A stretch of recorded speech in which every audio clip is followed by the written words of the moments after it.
Hello అండి. అందరికీ నమస్కారం. Welcome to my channel Aruna Family Nest. అందరూ ఎలా ఉన్నారండి? బాగున్నారా? నేనైతే బాగున్నానండి. ఈరోజైతే మీతో ఒక వ్లాగ్ షేర్ చేసుకుందామని మీ ముందుకు వచ్చేసానండి. ఇక్కడ చూడండి ఎంత పనిలేని పని అయిపోయిందో. దోసపిండి మొత్తం పొంగిపోయిందండి. అసలు ఫ్రిడ్జ్లో నేను డ్యూటీకి వెళ్ళిపోయాను. మళ్ళీ నైట్ ఇంటికి వచ్చి ఏంట్రా ఏదో స్మెల్ వస్తుంది ఫ్రిడ్జ్లో అని చూస్తే దోసపిండి మొత్తం పొంగిపోయిందండి. మార్నింగ్ నేను డ్యూటీకి వెళ్ళే ముందర ఫ్రిడ్జ్లో పెట్టేటప్పుడైతే అది బాగానే పొంగి ఉన్నిందండి. ఇంకేం పొంగుతుందిలే అని చెప్పి నేను ఫ్రిడ్జ్లో ఉన్న కింద డబ్బాలో ఈ టిఫిన్ డబ్బా అయితే పెట్టేశాను. తీరా డ్యూటీ నుంచి ఇంటికి వచ్చి చూస్తే ఏందో స్మెల్ వస్తూ ఉంది. ఏందరా అని చూస్తే ఇలా పొంగిపోయి లేనిపోని పని అయిపోయిందండి. ఇంకా పైన పిండి వరకు అలా లోడుకుంటున్నాను అన్నమాట. అసలు ఫ్రిడ్జ్లో పెడితే పొంగదు కదండి, అయినా కూడా ఎలా పొంగిందో ఏమో తెలియట్లేదు. ఇంకా దాన్ని మళ్ళీ అలా ఎత్తేసుకుంటున్నాను. అంతా మళ్ళీ డబ్బాలో వేసుకొని పెట్టుకుంటున్నానండి. ఇంకా ఆ రోజు సండే అయి ఉండే, అందుకు చికెన్ కర్రీ చేద్దామని ప్రిపరేషన్కి అన్నీ రెడీ చేసుకుంటున్నానండి. అన్నీ కూడా కట్ చేసుకొని ఈరోజైతే ఆ రోజు సండే అయితే మా ఇంట్లో చికెన్ చేసుకున్నామండి. ఆ వీడియో అయితే మీతో షేర్ చేసుకుంటాను. ఇప్పుడు అన్నీ రెడీ చేసేసుకుందామా. ఇంకైతే ఒక ఏదైనా పెట్టేసుకొని బాండ్లీ కానీ లేదంటే ఏదైనా చెరవ కానీ పెట్టేసుకొని అందులో కొంచెం ఆయిల్ పోసేసుకొని ఉల్లిపాయలు, కరివేపాకు, జీలకర్ర, ఆవాలు అయితే అసలు వేయకూడదండి, నాన్ వెజ్ కదా, ఆవాలు వేయకూడదు. మా వంట రూమ్ని అయితే ఏమనుకోబాకండి, కొంచెం మెస్సీగానే ఉంటుంది. ఎందుకంటే డ్యూటీస్ నుంచి అలసిపోయి వస్తామండి ఇంటికి. మళ్ళీ వచ్చి ఆ ఒక్కరోజు కూడా అసలు చెప్పాలంటే ఆ రోజు కూడా పనే చేసుకోవాలా అంటే అస్సలు హెల్త్ కోఆపరేషన్ చేయదు. సో ఇక్కడైతే ఉల్లిపాయలు అవి వేసేసుకున్నాం కదా. నెక్స్ట్ ఇంకా టమాటాలు వేసుకోవాలండి. ఇక్కడ చూడండి మా పెద్ద బాబు స్టూల్ వేసుకొని స్టూల్ మీద ఎక్కి మరీ వీడియో తీస్తున్నాడండి. అరే అది అలా ఏం వద్దురా, మామూలుగా తీరా, నార్మల్గాని చెప్తున్నాను. అలా చేస్తున్నాడు మా బాబు.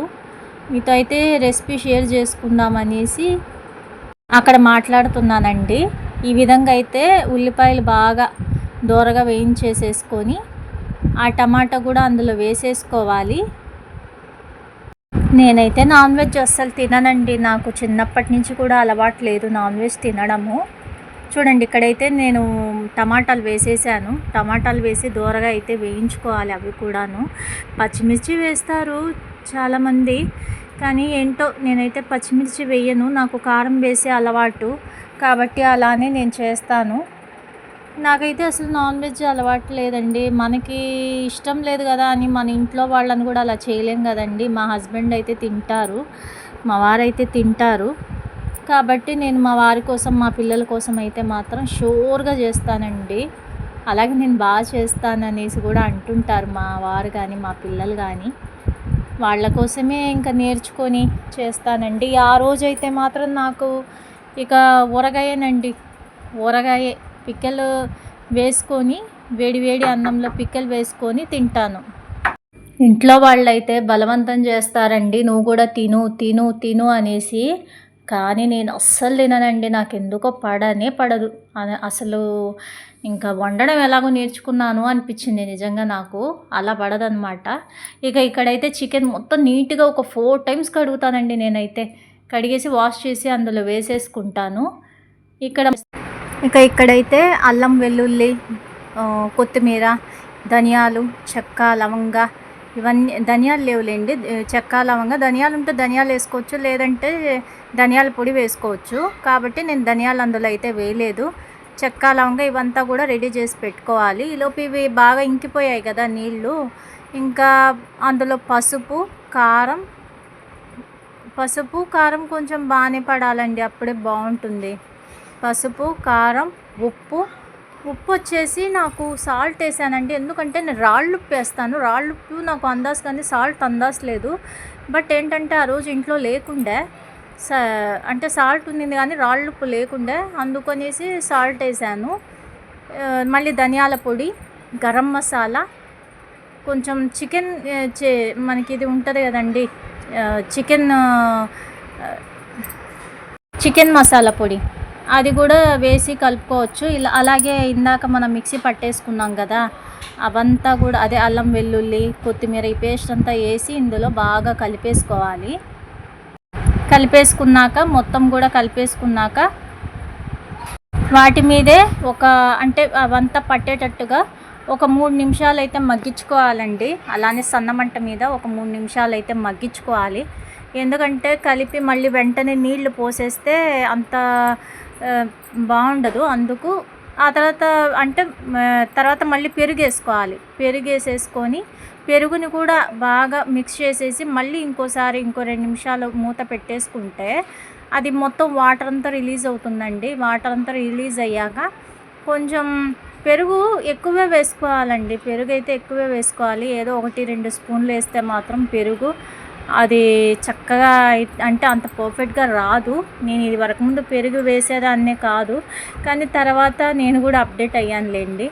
కాబట్టి పెరుగు కొంచెం మనం బాగానే వేసుకోవాలి. ఒక 4 స్పూన్స్ దాకా వేసుకున్నామంటే 4-5 స్పూన్స్ దాకా వేసుకున్నామంటే చాలా బాగా టేస్ట్ ఉంటుంది. అలా కలిపేసి పెరుగుని కూడా కలిపేసాం కదా, నీళ్లు రిలీజ్ అవుతాయి కాబట్టి మళ్ళీ మూతేసేసుకోవాలి.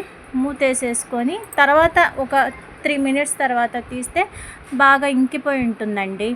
ఇంకిపోయిన తర్వాత వాటర్ అయితే పోసేసుకోవాలంటే తగినన్ని నీళ్ళు అయితే పోసేసుకోవాలి. నేను నీళ్ళు అనేది ఎక్కువగా పోసుకోనండి. ఏంటంటే మామూలుగా ఇప్పుడు పులుసులాగా చేసుకుంటారు కొంతమంది, బట్ మా ఇంట్లో అయితే అలా ఒప్పుకోరండి. షోర్గా చికెన్ చేస్తే మాత్రం గుజ్జుగా చేస్తానండి.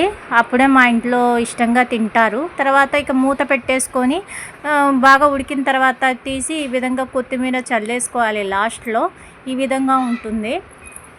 ఇంకా నేను చికెన్ పకోడా కూడా చేస్తానండి. అది కూడా ఆఫ్టర్నూనే మ్యారినేట్ చేసి ఫ్రిడ్జ్లో పెట్టేసుకుంటాను. ఆ రెసిపీ అయితే మీతో తర్వాత షేర్ చేసుకుంటాను నేను. ఇక్కడైతే మొత్తం వాటర్ ఇంకిపోయి ఉన్నాయి.